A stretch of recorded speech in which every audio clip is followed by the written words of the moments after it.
Hello, beautiful people, welcome back. Thank you so much for tuning in. Today, I'm bringing you my friend Ashely. She is a neuro-oncologist in training at MD Anderson Cancer Center in Houston, Texas. I met Ashely way back when I was in middle school, I think, and it has been over 15 years since I last saw her.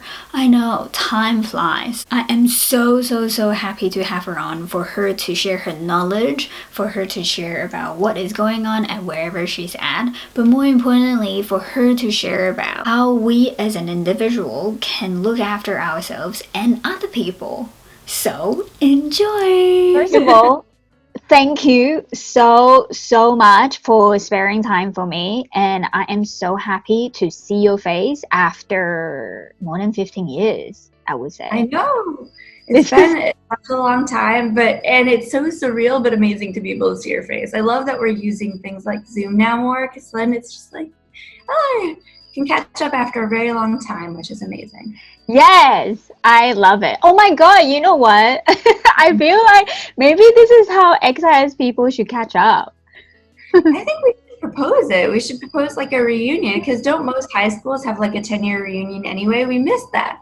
Yes, definitely. Whoever is listening, can someone organize it? Before you share with people what you do now, I would love to ask, how are you feeling this morning? Good. I was telling Ting, my dog ate some human food that he should not have done. I do not recommend that.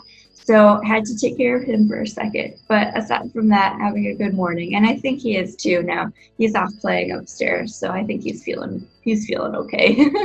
Actually, how are you feeling this week? I am feeling pretty good. It's been a good week at work, and I've started using actually a couple different apps because my work wants to take care of everybody who's on the front lines taking care of COVID patients. So they sent us, like the HR sent us a couple links to apps that do guided meditation. And so actually that's been really valuable, surprisingly so. So I've been listening to a couple of those in the morning just to try and get in the right headspace before going to work. And so that's been wonderful. I love how your work is looking after the people. Is this app international or only available in the US? I believe it's international. So the one that I've been using more is called Headspace. And I think that's been amazing. Do you know that one? Yes, I used to use that one, but right now I use Insight Timer. Oh, I haven't heard of that one. That one is really good. Oh. Well, please share what you do with people. Yeah, so I am a neuro-oncologist in training, and I work at MD Anderson Cancer Center, which is in Texas. So basically what I do is I take care of patients with tumors in the brain and the spinal cord, and also patients who have other neurologic conditions who also happen to have cancer. I don't do surgery, but I work with surgeons and with radiation oncologists to work to provide treatment for our patients. And I say in training because I have 1 year of post-medical school training left. The process is pretty long. It takes over a decade. But right now I'm basically honing in and subspecializing in oncology. So it's a long road, but very worth it. Have you always wanted to be that? I have always wanted to be a doctor, ever since I chased my cat around with like a stethoscope when I was little. Um, he didn't like that at all. He was not a very good patient. Um, but I did not know that I liked oncology until I was in my residency at Cornell in New York City. We had the opportunity to spend a decent part of our training at one of the cancer hospitals up there called Sloan Kettering. And I realized that I would get home from work and all the patients that really I connected with emotionally and intellectually, like wanting to figure out what was going on for them, were patients with cancer. And that was just something that completely, both my heart and mind were completely just taken in by that. And I realized that it was the thing that I was most interested in doing. That's beautiful. I love it. I think patients who have cancer, particularly brain cancer, it can affect a little bit about everything about who you are. So it can affect your ability to communicate, your ability to move, your ability, even it can affect your emotions depending on where the tumor is. And so I feel like people require a lot of support, and they need a doctor who's going to understand those issues and work with them, not just say, here's your chemo, go home. You know, you might have a little bit of nausea, because it's so much more complex than that. So that, you know, if I'm able to do anything, however small it might be, to help those kind of patients, that's something I find extremely fulfilling. May I please ask, with these cancer patients, do they have similar symptoms? So they can actually have really diverse symptoms. It depends actually not on what kind of brain tumor somebody has, but where the brain tumor is in the brain, because different parts of the brain control different parts of the body. And so people can actually look very different. To someone who is walking around the street or seeing a patient in the grocery store, there are some patients that they may be able to tell there's something neurologically wrong, you know, by watching how they walk, or, you know, maybe they can't move one arm. But for other patients, depending again on the location of where their brain tumor is, other people may not know just from interacting with them. And that can be a little bit challenging sometimes too, as, you know, over the course of the past year, one of my patient's loved ones was saying, you know, the tumor has changed his personality and it makes him really reactive and emotional and angry. And it's hard for me because otherwise he is the person that I love. You know, he's able to speak, he's able to walk normally, he's not having, you know, severe memory problems, but it's just the personality that's affected. And it's hard to remember that he's sick, because otherwise looking at him, he doesn't look like the other, you know, patients you see walking around who are dealing with cancer. So I think that's kind of an extra challenge, if you will. And then on top of patients with brain tumors, we do take care of patients who have other neurological problems too, like, you know, neuropathy, which is tingling in the fingers and toes, and, you know, strokes and seizures, migraines even, we take care of. So all the patients look really different, and all of them are dealing with slightly different things. And I think it's true that no two patients with cancer have the same story, and I think that's especially true for patients who have, you know, neurological problems as a result of their cancer. I love the way that you just put it, because it's like no two people are the same. Yeah, no, it has to be super individual. And that something that I also kind of make an analogy for is that when we see patients with brain tumors, oftentimes we test their tumor tissue for hundreds of mutations. And while there are some mutations that are common to certain types of brain tumors, there are oftentimes things that are just kind of unusual, and we don't fully understand, you know, the significance of each individual sort of change in the tumor. And all the tumor cells are different, all the mutations are different. So it really, you know, that kind of similarly, the analogy is that no two people are alike either, and no two people's journey is exactly the same. And so that's something that can be both really, really interesting and rewarding as you get to know people and how they go on their journey. This might be a really broad question, but is there anything that people can do in their everyday life to prevent getting cancer? So that is something that people have been trying to unlock for ages. You know, it's sort of the age-old question. And all we can say right now is common sense, a well-balanced diet, exercise. You know, there's no specific diet that we recommend, but just trying to be as well-balanced as you possibly can. And it's difficult because with brain tumors, the only really known risk factor for brain tumors is if you get radiation to the brain for a different type of cancer as a child. Other than that, we don't know what causes it. People have tried to look at certain factors like, you know, does cell phone use lead to an increased risk of brain tumors, which no, it doesn't.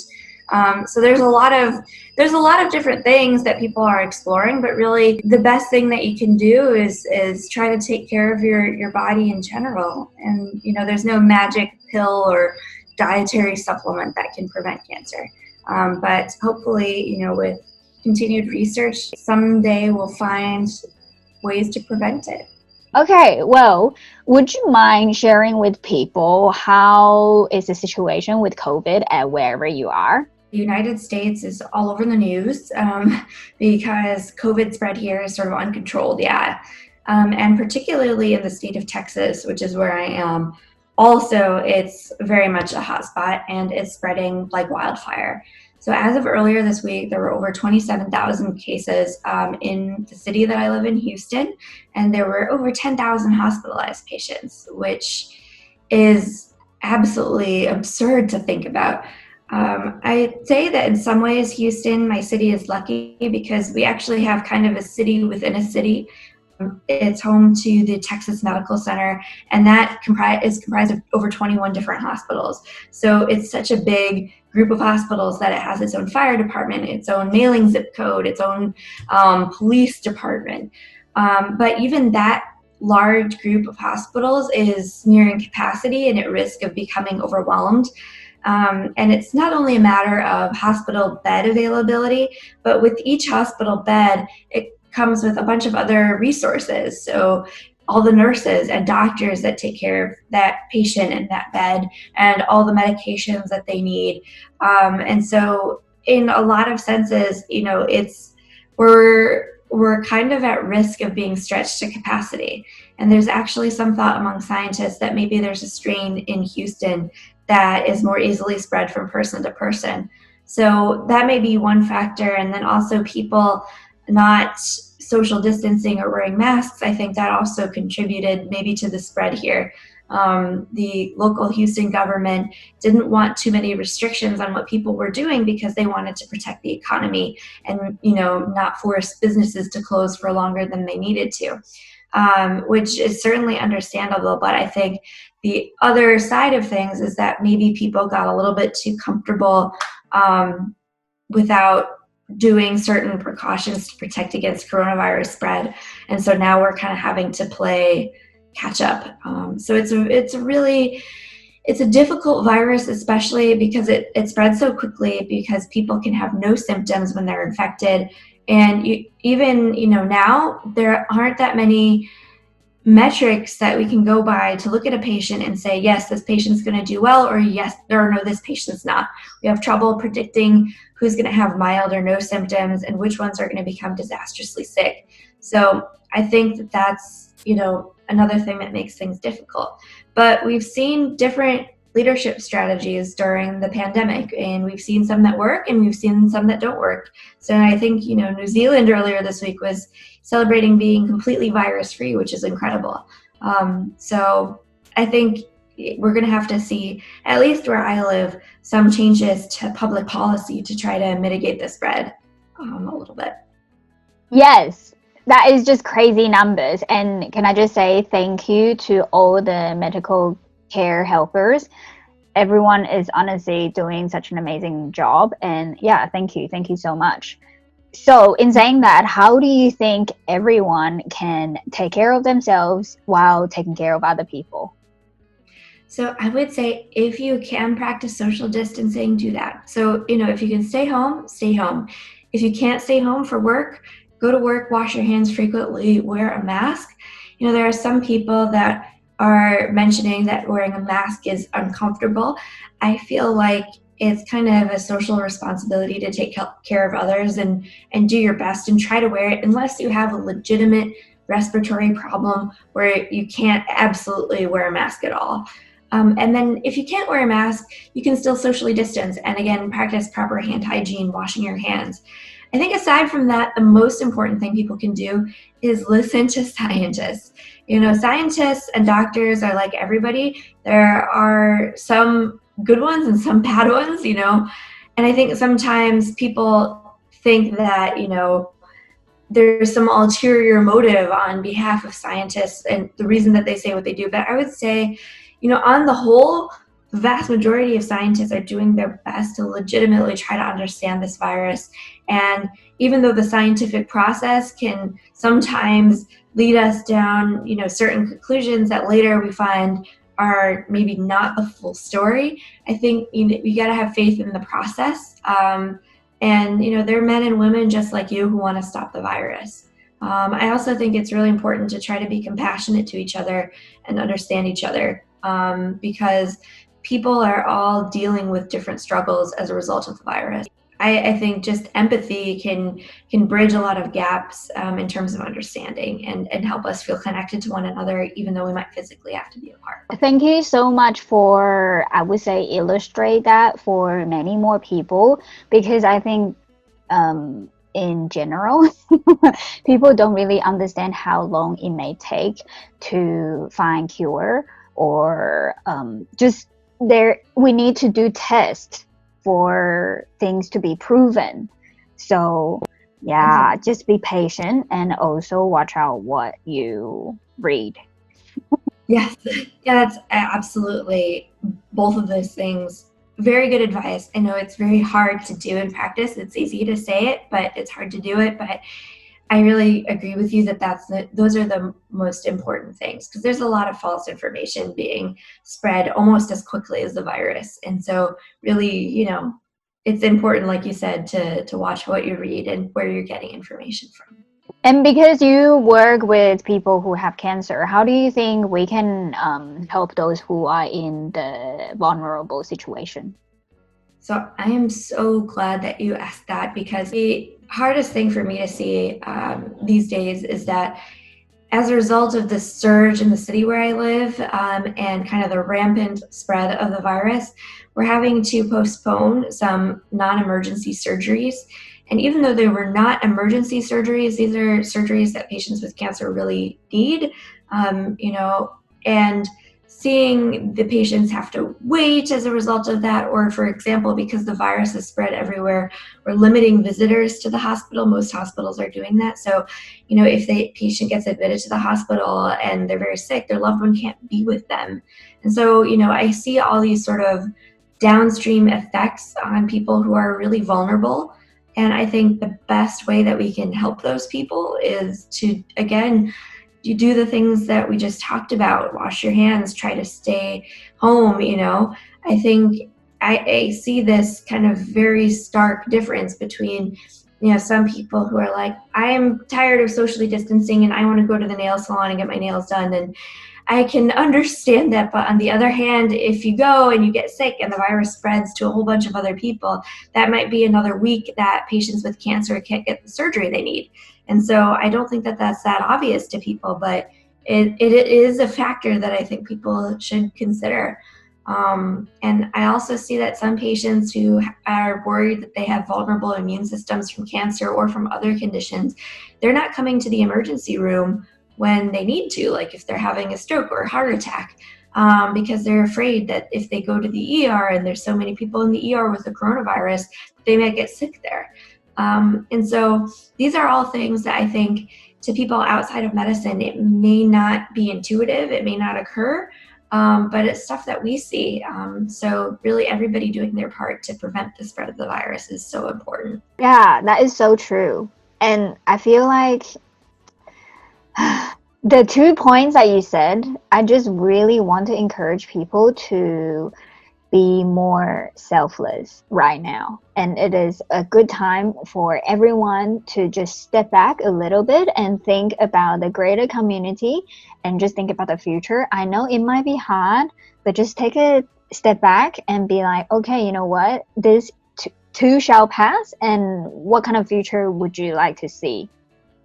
I absolutely love that. I think that's incredible. And I just wholeheartedly agree. So well put. Thank you. Well, because just now you talked about immune system. How do you think each individual can help themselves to look after their immune system? Also a great question. And I think it goes back to the most obvious things, but sometimes hard to do. Sleep, good exercise, meditation. So for sleep, my dad, who is not a doctor, when I was growing up, he had 3 rules for me. And his rules were focus on whatever it is that you're doing, just focus on it. And then work before play. And then the third rule that he had for me, out of the only 3 rules he ever gave me, was to get enough sleep. And he's absolutely right. So poor or decreased sleep can dysregulate the immune system. So setting a routine before bed, trying to minimize the amount of blue light that goes into your eyes right before bed is helpful. So there's actually, just to digress a little bit, there's a population of cells in your eyes that they're not responsible for helping you see at all. They only detect light so that they can send that information to the part of your brain that controls your inner clock. And so those cells are kind of sensitive to lights that are in the bluish wavelength. And that's a lot of light that's emitted by screens like cell phones and computers. And so when people, like my fiance is one of these people, are up in the middle of the night doing research using their computers, like, that can provide inadvertently a stimulus to your brain that says, hey, it's daylight, we should be awake now. And so trying to minimize screen time before bed, really having like a routine to relax before going to sleep, making sure that your bed is used mostly for sleep instead of studying there or snacking there or watching movies in bed, because then your body will start to understand that, if you use the bed for sleep, that when you get in the bed, it'll start to make your body kind of feel like, we're getting ready for sleep now, and help you relax. I also think that maintaining a healthy diet, staying physically active, like I said before, meditation can decrease stress, and stress also destabilizes the immune system.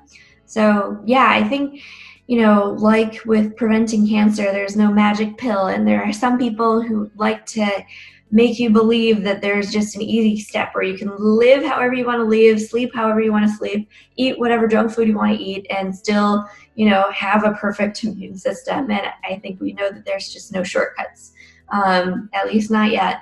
So those are all things that I think are important, not only for general well-being, but to make your immune system function the best. I did want to mention too that there are some, like you said, it was so important to know where you're getting information from. So there are a couple of resources I really like.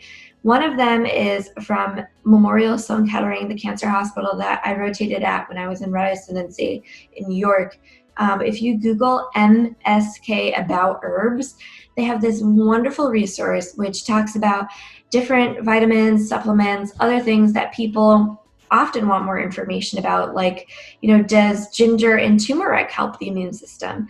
Well, if you Google this and you look at this resource, it'll tell you the science behind things in a way that you can understand it. And so there might be some evidence for turmeric at this certain amount, but, watch out if you're taking X, Y, or Z. So it's just a trustworthy source of information. And so I think that would also be a good resource. Thank you for sharing that. I am gonna do that myself, and I will leave the link in the description below. So for those who are interested, please go Google it. And I just want to say thank you to your dad for giving you such amazing advice. Yeah, he was. Sometimes particularly when I was younger, like, I don't need sleep. But no, he's right. He's always right. Yeah. What does he do? So he was an engineer. He worked at Kodak, which is why we went to China, actually, and why I was at XIS. So I think, in the US, when people find out that I lived in China when I was in middle school, they assumed that I was, an army brat or something. But yeah, it was Kodak. So that's what he did. And I think his engineer's mind made him very practical. So he kind of unlocked the secret to healthy life before I did. Yeah, totally. Like focus and work before play and sleep. Definitely. Such great advice. And I also want to say, for those people who have young ones at home, honestly, sleep is so important. Ashely is quite tall. I think one thing that's important, that at least we kind of said frequently when we were on our OB-GYN rotation, was that you can't take care of others if you don't take care of yourself. And so I think, to your point, that's a very, very important thing to stay aware of. Yes. And I also would like to, actually, how, do you have iPhone? I do, yes. So iPhone has this function where you can put on night shift. Oh yeah, yes, I've seen that. And I have a Samsung and it does the same thing. And so I use the blue light filter actually all the time. I don't mind the fact that it changes how the screen looks a little bit. So Does it actually work? Because I know that there are some people who were like, okay, I now have night mode on, so I can play with my phone anyways. I think it helps. I don't think it necessarily solves the problem. And then aside from the light sensation sort of aspect of things, if you're keeping your brain active by doing things on your phone and, just fiddling around with it, it can be also a way of tricking your brain into thinking that it should be awake. So I really still believe that minimizing use of electronic devices for a couple hours before sleep is important. Yes, thank you for putting that point again. And I also want to just sort of remind people that sometimes we need to think about the ancient times where we are like hunter-gatherers. So we wake up when the light is up, when the sun is up, and we go to sleep when the sun is down. So when we are like constantly up with our phone, that is not natural. Yeah, I agree. I mean, it's important to unplug every now and again. I will say that there are some people who are just night owls. Like that's what their inner clock does. And I think, if it's either difficulty sleeping, falling asleep, staying asleep, or having kind of an inner clock that makes you up in the middle of the night and sleep in the day, and it's messing with your ability to function kind of in society and in day-to-day life, see a sleep neurologist. A lot of people don't know that that's a part of neurology, but sleep neurology is a big field, and they're making advances in terms of how to help people with sleep disorders. So, I would say if you have anything like that, yeah, just seek someone like that out. Thank you, because I was gonna ask, what advice would you give to those people who might have trouble sleeping? But this just came up to my mind. Some people, they might go like, well, depending on where they live, they might be like, but going to the doctor or see a specialist is expensive. So yeah, what would you suggest for them? I would say that that's a huge concern. And in the US, I mean, I think the coronavirus is exposing some flaws, fundamental flaws in our healthcare system that we may have been trying to collectively ignore as a country, like people paying for certain services and insurance coverage and fees, which can be exorbitant. I would say, it's really challenging, but I would say there are certain things that are sort of an investment in your overall health. And so, I think trying to, as much as feasible, as much as possible, kind of put your health first. I think that's important. So obviously kind of it's really difficult to make those, especially like financial decisions, if you're strapped for cash. But I would just say, again, like you can't do what you need to do if you're not the best physical state that you can be. So, I would just try to encourage people to do what they can, at least to check in with a primary care doctor. Your primary care doctor is like your quarterback. Like they can help with a lot of different problems. And, if there's one doctor's appointment that you're not going to miss, it should be that one. Yeah, I agree. Well, how do you think people can? I feel like you already explained it really well, though, but I'm going to ask anyways. How do you think people can look after their overall well-being?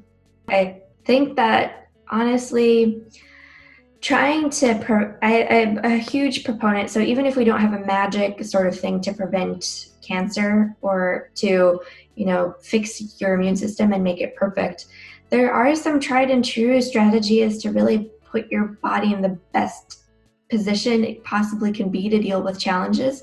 And that goes back to diet and exercise, and sleep. I would say that so during my training, we saw a lot of patients with strokes. And the diet that we recommended to them is something called the Mediterranean diet. So it focuses on lean meats, very, very vegetable forward, not strictly vegetarian, but lots of veggies. I do believe that that's an example of a really well-balanced diet that people can go to. If you're looking for like a diet to use, I think that one's a pretty well-rounded one. The thing about wellness is that looks different slightly for everybody. There are a few things about the idea of wellness that for me become almost a little bit cult-like you have to do this, you have to do that, you have to eat this supplement or eat this diet and exercise this way or this amount per week. And I think, we're all going to be able to fit wellness in our day-to-day lives in a slightly different way. And so try not to judge yourself if you're not the person who walks up the stairs, every day to your office. Like, that's a great thing to do. But if you live on like or you work on the 30th floor of a building, or you live on a high rise, walking up the stairs every single time may not be feasible. So don't beat yourself up if you can't, right? And I think that kind of makes intuitive sense, but it's hard to actually do, especially when we see all these messages on social media about, I have this amazing diet and I restrict my calories this amount, or I use this juice cleanse. Like, different things are going to work for different people. So just kind of listening to your body, I think, and being in touch with your body is one of the most important things. Yes, I love the way that you put it, because that is sort of what we just said before. Like, two people are just different, and your body will be different than another person's. Just please find the right diet and the right way for you yourself, to live. I would like to ask about integrative medicine, actually. Mm-hmm. Would you like to explain it to people, please? Yeah, so I think it's a really cool thing. It's a particular interest of mine too. So integrative refers to integrating different strategies. So not just Western medicine, but integrating that with, more alternative or complementary types of treatment. So, vitamins, supplements, acupuncture, massage, psychotherapy, if you're having emotional kind of distress as well. Incorporating all of that together. And so there are a lot of people across different specialties who practice integrative medicine. So there's integrative, primary care docs who use an integrative approach. There's cancer doctors that use an integrative approach. We actually at MD Anderson have an entire integrative medicine department. Every time I have a patient who is wondering about diet, exercise, supplements, or they're having emotional distress or other symptoms from either the cancer or their treatment, integrative approaches can be really helpful. So you're not saying, let's not do the traditional medicine. Let's not do, chemotherapy or something, and instead do like herbs. You say, let's use an approach that takes the available evidence behind all of these different things and kind of weave something together that's just for the person. So for example, acupuncture. People have been getting, subjective anecdotal benefits from acupuncture for years, like hundreds of years. And, recently there have been some studies presented. One that comes to mind was a really great presentation at the American Academy of Neurology's annual meeting that was looking at how acupuncture can cause the release of certain, almost like neurotransmitter elements, certain biochemical reactions that can modulate the body's response to nerve pain. And so we're finding there's a mechanism by which we can explain how acupuncture might work for certain people in certain conditions. I think that it's sort of just this holistic approach. So we're not throwing out one discipline or another. I think that's an important thing to do because a lot of people have interest in certain things. And if you're not willing to talk with people about it as a doctor, if you're just, saying, I think that's a bunch of malarkey and I don't think you should do any of it, people are going to find information elsewhere that's not you. And perhaps some of these untrusty sources or unscrupulous people who want to prey on the hope that you have for other sort of treatments, if that makes sense. I find it really difficult. Like I was a medical student and I was working with a doctor that kind of very much thought that certain holistic approaches were just a bunch of malarkey, didn't want to talk about it, wasn't willing to engage with in a conversation with the patient and his wife about it, just like, nope, don't do it, it's stupid kind of thing. And they ended up not following up for treatment as planned. They ended up, and this was, many decades ago, and I can't even remember what specialty I was working with at that time, but it's like a situation where they find some person that's like, here, take this tincture of whatever, and you don't know what's in that. Like, so I just think that it's important to talk about these things and to really critically examine what's the right thing for each patient. I was gonna say, I was gonna say people need to start being critical thinkers.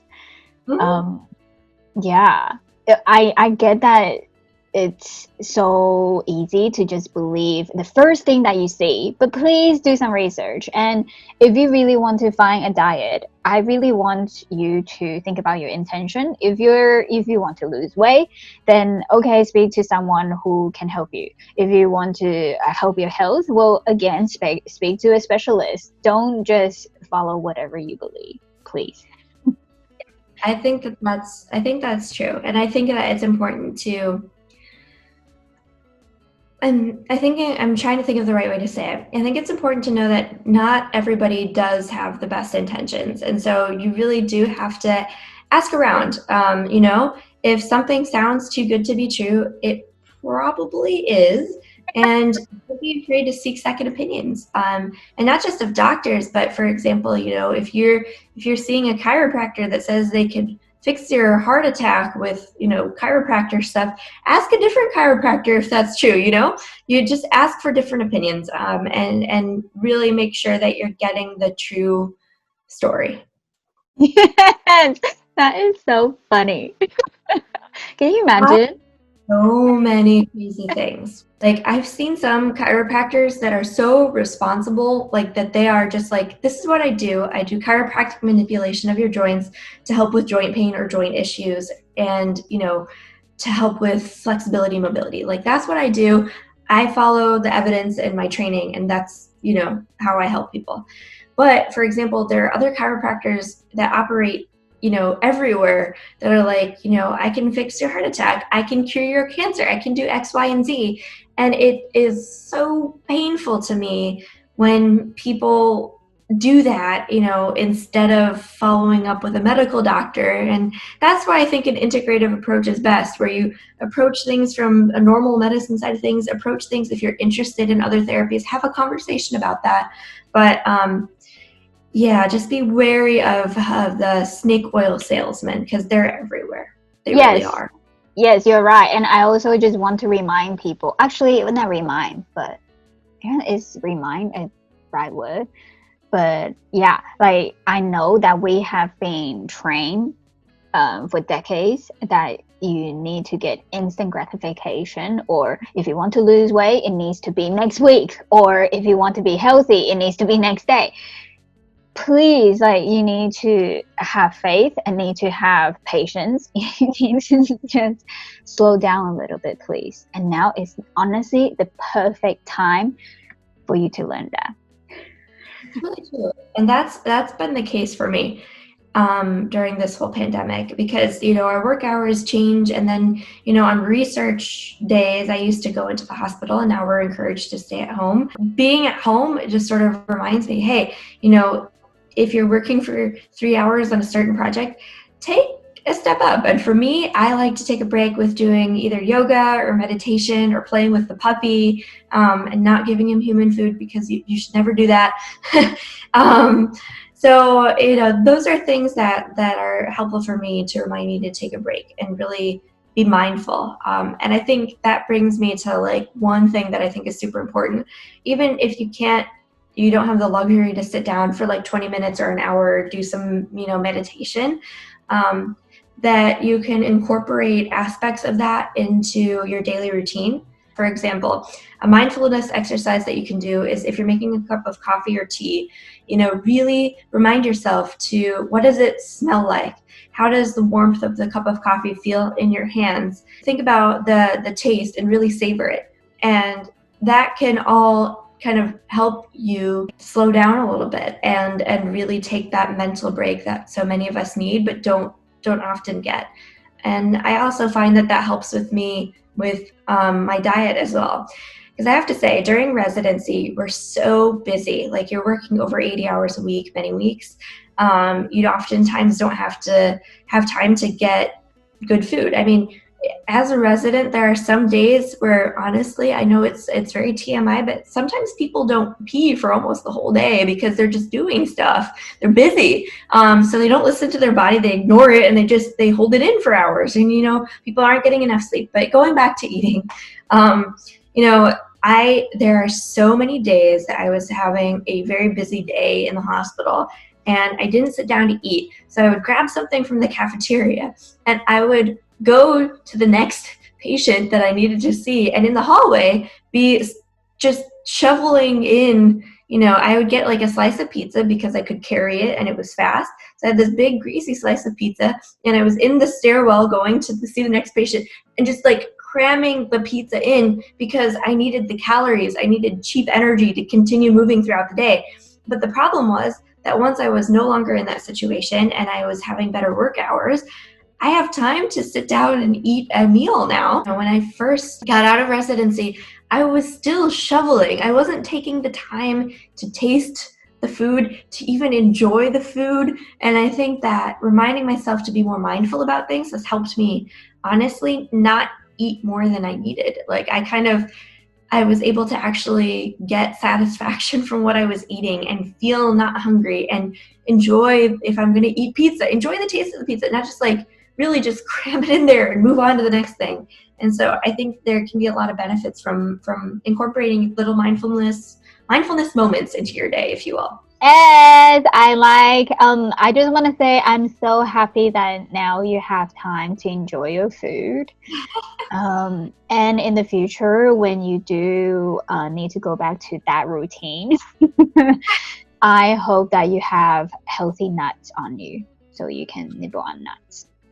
Yes, you're absolutely right. I mean, it's all about learning strategies to adapt. I think there were two lowest wellness moments in residency. Number one is when my hospital they offered free testing of everybody's cholesterol and their blood sugar. And I was like, sure, I should do that or whatever. So for patients who have stroke, we recommend your bad cholesterol being below a certain level. So I was telling a patient who had had a stroke this, and I was like, your best strategy to prevent another stroke is to keep your bad cholesterol below this level.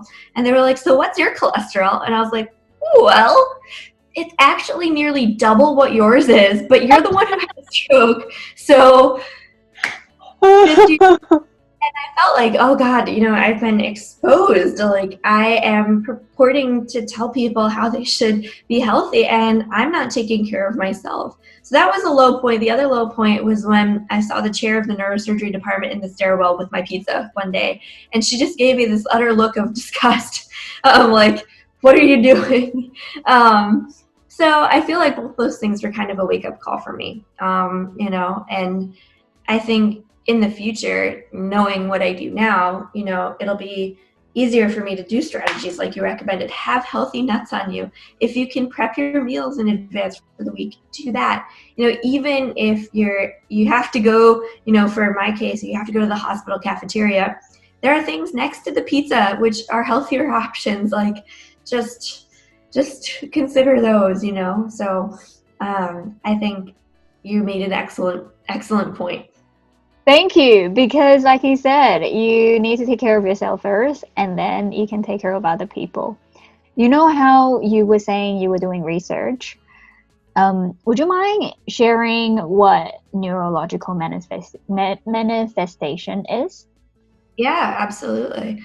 So basically, one of the research projects that I'm working on, which is one of many, and we just started, was trying to examine whether or not there are any neurologic manifestations from the coronavirus. This is something that's actually a couple of my colleagues from where I went to residency have published a few articles that there may be neurological symptoms for some patients with the coronavirus.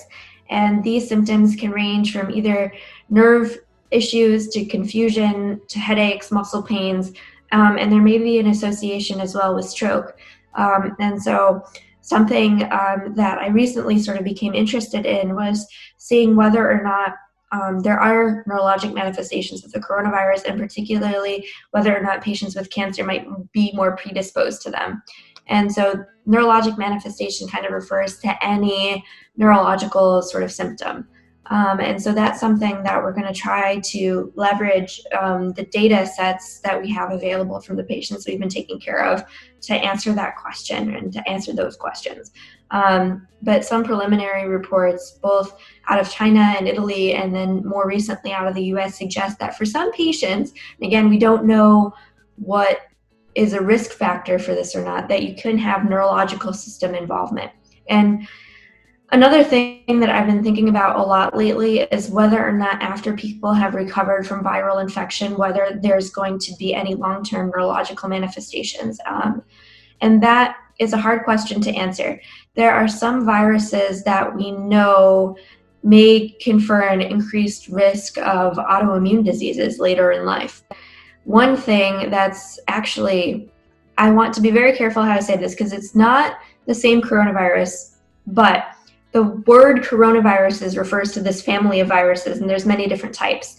And so aside from the one that's currently causing all the problems, there are a bunch of other ones that have been kind of circulating in the population for years, like the flu. So sometimes when people get a cold or a flu, maybe one of those things is one of the older coronaviruses that has been floating around. So actually, not to digress a little bit, but when I was in residency, I got a really bad cold one day, and I was like sneezing all over the place. I had to be off of work. So I went to the workforce health and safety thing, and they do this swab for cold and flu, and they test for a bunch of different viruses. The virus that I had was actually one of these viruses in the family of coronavirus. It was a type of coronavirus. And all that means is that the shape of the cell looks like a halo or a crown. That's where the word corona comes from. So, they exist, they're around, people come down with them, and probably in most cases don't even know that it was a coronavirus and not the flu or something like that. Very different from the current coronavirus, which is traveling around, which is more deadly and more dangerous than the rest of them. But there were a couple studies starting in the 80s that found in patients who had multiple sclerosis, which is a neurological condition affecting the brain and the spinal cord, that some of these patients had evidence of previous exposure to one of these more nice coronaviruses. And so there's a thought that maybe something about having had a viral infection triggered the immune system to behave in an abnormal way. And that's something that we've seen with other diseases as well. So I just want to really emphasize that these coronaviruses are not the same as the coronavirus or COVID-19.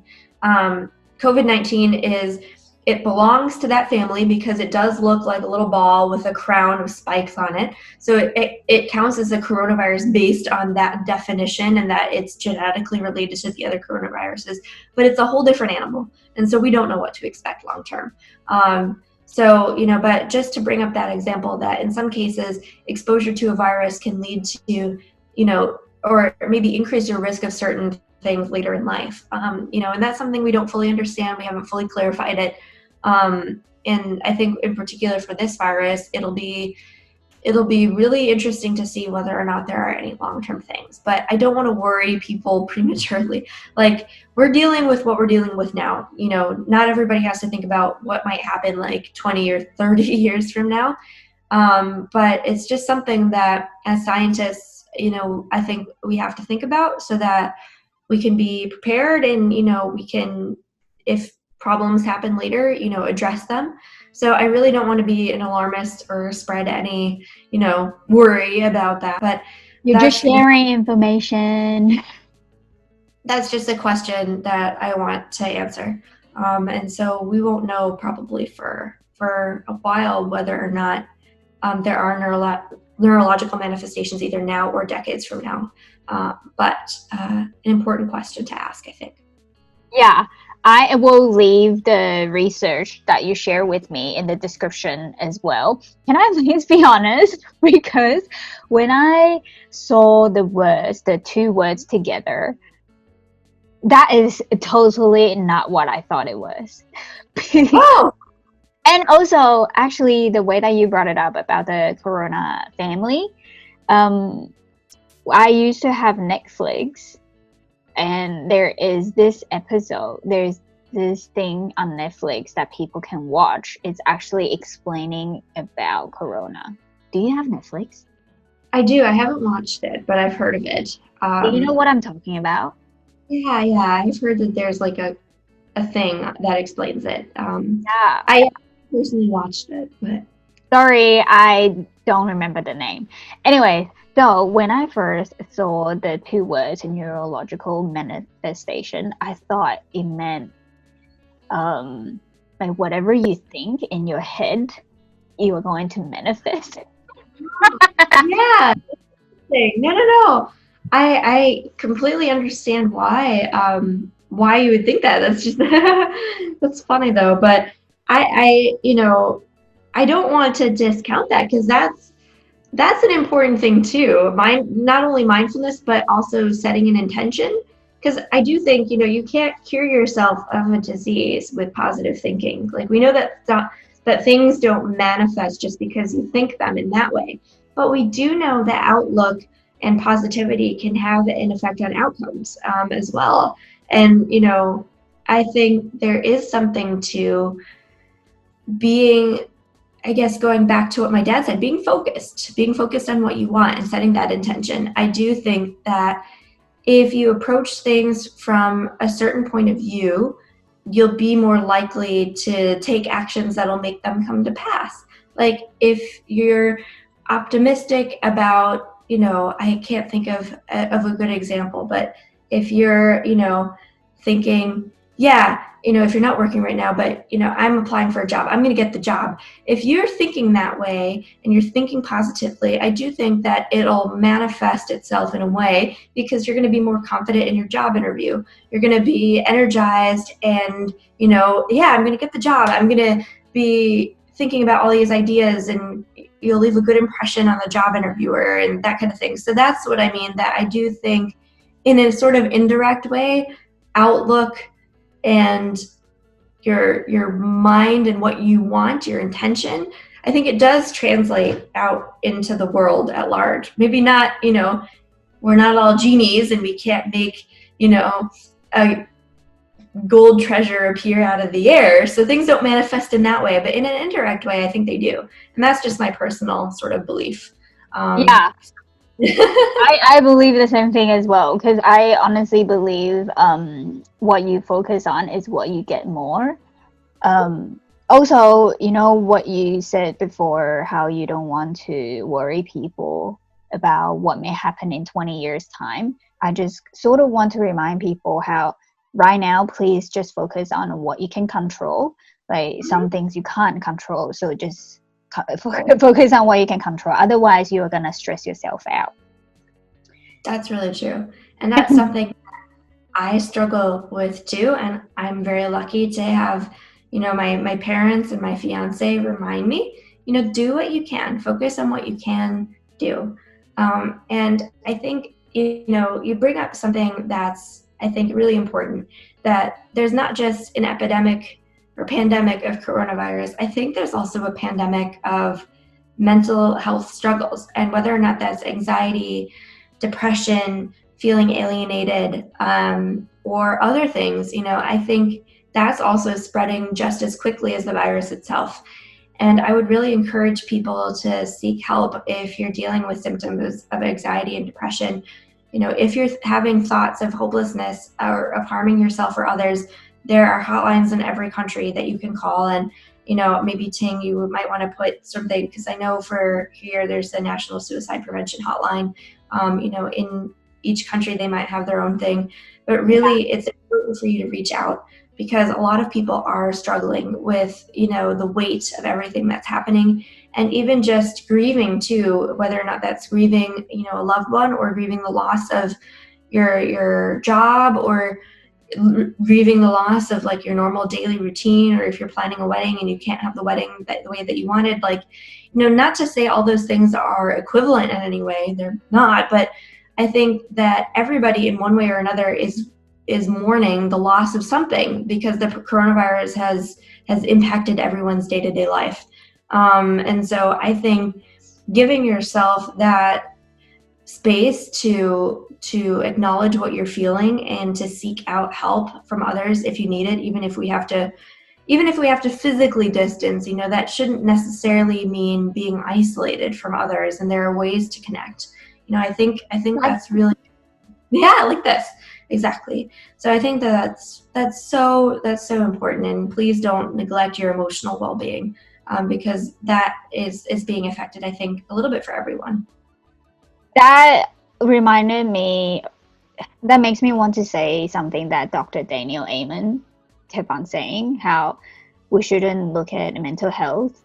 So we should change the word mental health to brain health, because everybody's got a brain and we really need to look after ourselves. And please don't feel weak for reaching out, because you're not alone and it is okay to reach out. Yeah. There's sometimes a stigma about mental health, especially using the term mental health. But I think that everyone, when they're under enough stress, can struggle with certain things. And that's something that we should all talk about more, and really normalize as something that, people go through sometimes. And like you kind of said, brain health sort of ties into that a little bit, but it's just really taking care of yourself as a whole person. Yes. And how, what were you going to say? Oh, no, just body and mind together, Yes.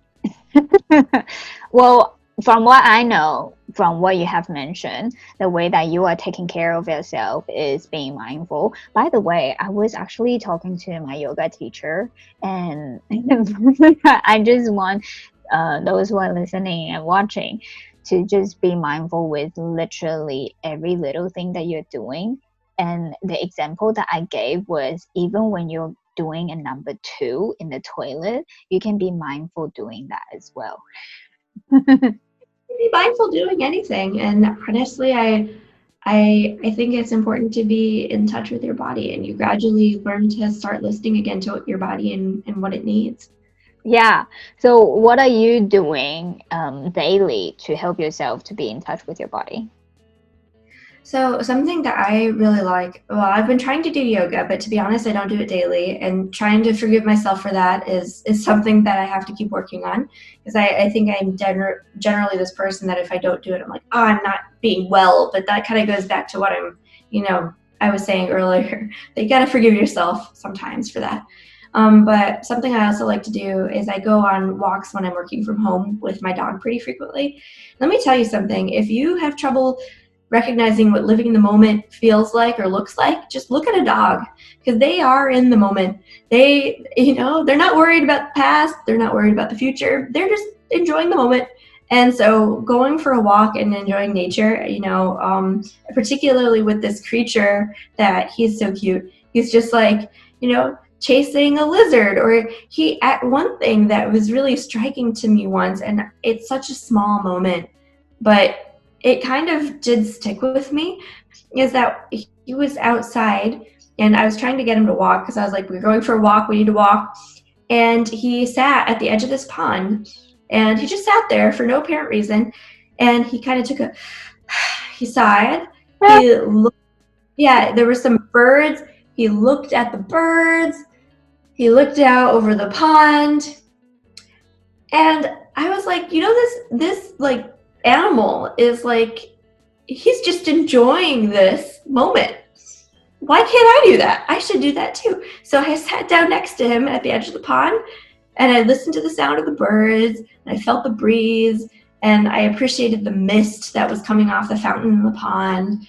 And I was like, yeah, this is a moment where I can take a step back. So I think, as silly as it sounds, animals can sometimes remind us of how to be in the moment. Yes, good job on recognizing that, because some people might not be able to. And I am gonna remind myself to remind you, maybe monthly, to be like, you got this and you are okay. That's so sweet of you, and I think that supporting each other that way. Just if you're on the other side of the country, just sending a text, be like, hey, you got this. I have to say that one potential, I think, in a way, silver lining of everything that's been going on is that I've reconnected with some of my friends from medical school that now live in different parts of the country or different parts of the world.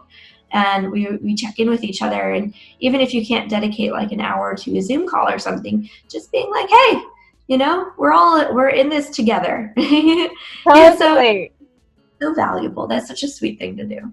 Yeah, I agree completely. Well, I feel like we have a really good chat, and I really appreciate it. But before I ask you my last question, is there anything that you feel like I didn't ask or you would like to share? No, I think you asked some great questions, and thanks for giving me the opportunity to talk about stuff that I'm really passionate about. I think most of what we talked about is somewhat outside of what I do in day-to-day life, as a doctor, and my specialty. They're topics that I feel really, I feel really strongly about, that I think are very important to discuss. And so I think, it'll be really helpful for anybody who listens to this to look at the resources that you're going to provide, for validated sources to get information from about all the stuff that we've been talking about.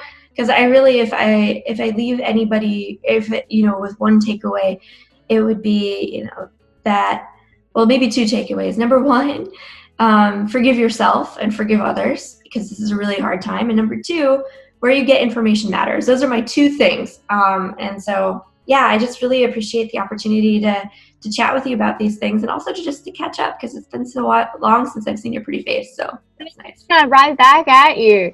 I would love for you to come back and talk about other stuff in the future. Thank you for bringing the forgiving part. I know it is so hard, but it is so liberating. It really is. Yeah. You're absolutely.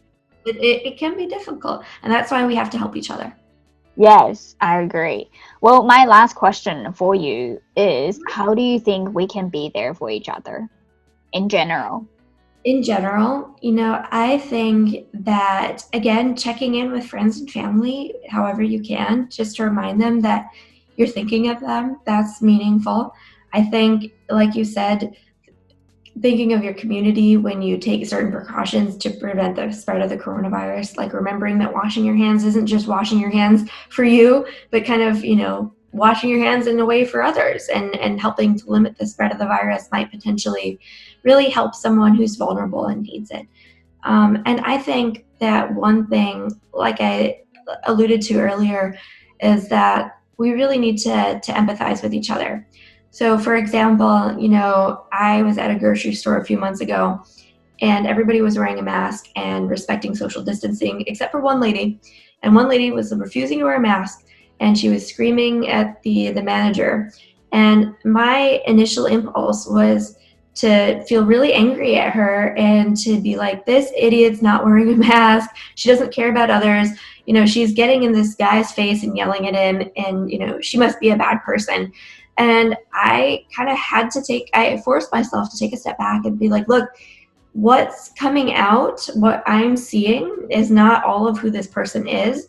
And on top of that, it's happening for a reason. She's reacting the way that she's reacting for a reason, because she's struggling with something. There's something going on in her life as a result of the virus that's distressing to her, and it's manifesting as this anger. And instead of judging her, instead of perpetuating the anger that she feels and feeling angry myself, I should try to understand where she's coming from and try to understand what she might be going through that's leading her to act the way that she's acting. And I think that is valuable. Really, just trying to cut yourself a break, cut others a break, and really, really understand. That everybody is going through a lot of stress, and that stress comes out in very different ways. I completely agree. And I just want to say that everyone has a story. Actually, we have many, many stories that build who we are now.